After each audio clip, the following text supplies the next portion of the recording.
Well, hello, welcome. I'm glad that you're here with us today as we continue our chronological read through of the Bible. Today's reading, it's action packed. We read primarily about some of the miracles God worked through Elisha. First, we're going to read about the account of Naaman the leper, whom God healed through Elisha by having Naaman wash in the Jordan River 7 times. Don't let this particular point escape you that I'm going to mention here next. Naaman was one of God's elect. In other words, Naaman was to be saved, and God would not let anything. That includes the fact that Naaman was the commander of forces aligned against Israel. In other words, Naaman was the commander of those forces that are attacking Israel, trying to destroy Israel. God doesn't let anything stand in the way of bringing him to faith. Notice also how greed and dishonesty can destroy even those who are close to God and his work.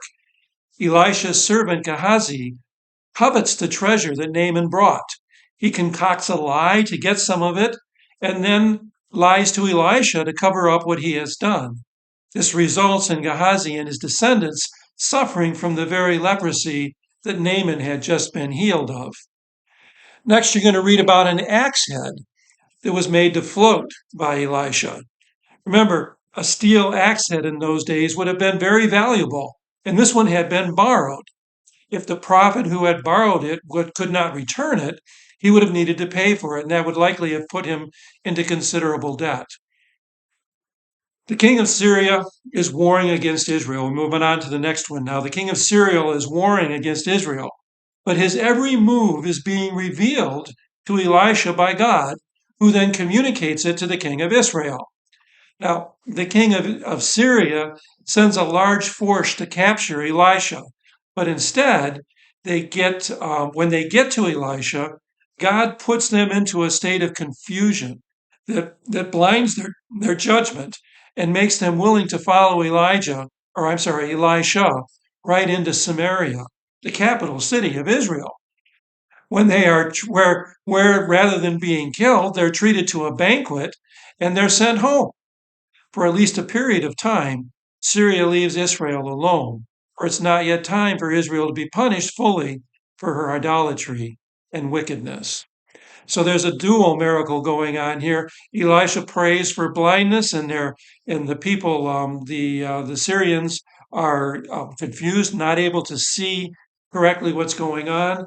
And then when they arrive in Samaria, Elisha prays that they can see again, and they realize what has happened to them, but receive quite the opposite treatment that they would have expected.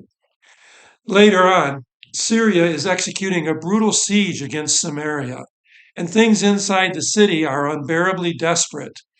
Israel blames God for their plight, but Elisha told them that in the morning their despair would be over and they would have plenty.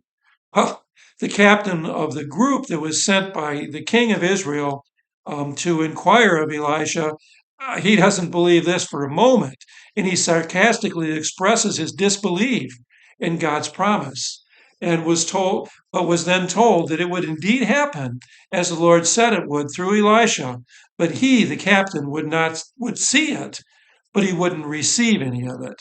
And indeed, that night, the Syrian troops that were laying siege to Samaria, they leave everything behind. They flee in a panic. They leave everything behind. And in their rush to go out and retrieve the spoil, the Samaritans run over and crush the captain.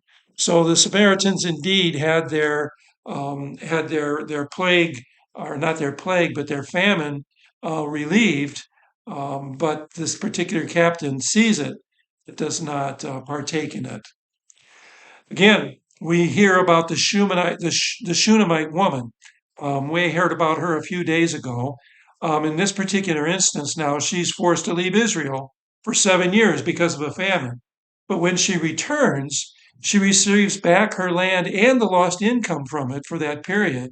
For Gehazi, Elijah's servant, is talking with the king about the miracles that God has worked through Elisha, including raising of this woman's son from the dead, just as the woman comes to ask for her land back. She'd been out of Israel for 7 years. Her land had moved on to someone else, she asked for it back. The king's restoration of the woman's land is certainly in accordance with God's law, that every 7 years the land should be restored.